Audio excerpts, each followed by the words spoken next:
Kepolisian daerah Sulawesi Selatan kembali menangkap 3 pelaku yang diduga terlibat kasus penemuan jenazah terbakar di Kabupaten Maros. Dari 3 pelaku, 1 orang diantaranya pelaku utama. Mereka ditangkap dari sejumlah daerah di Sulawesi Selatan. Kini, polisi telah menangkap 5 orang yang diduga terlibat dalam penemuan jenazah yang terbakar di Kabupaten Maros, Sulawesi Selatan beberapa hari lalu. Diduga korban tewas karena dibunuh. Sementara itu jenazah korban sudah dimakamkan pihak keluarga Selasa lalu.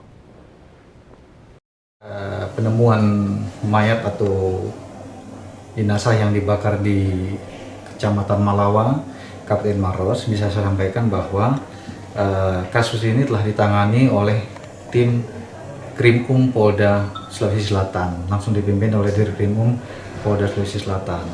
Dan sampai dengan hari ini ya semua pelaku sudah berhasil kita amankan.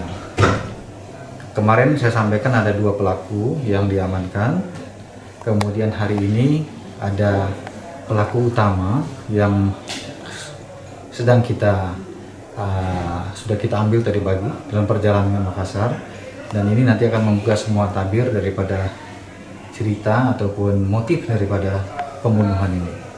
Total yang diamankan sampai sekarang ini berapa sekarang semuanya? Ya, sekarang yang sudah diamankan 2, tetapi yang sudah kita amankan di daerah lain ya, di Bulukumba dan di daerah yang lain, itu ada 3 orang lagi.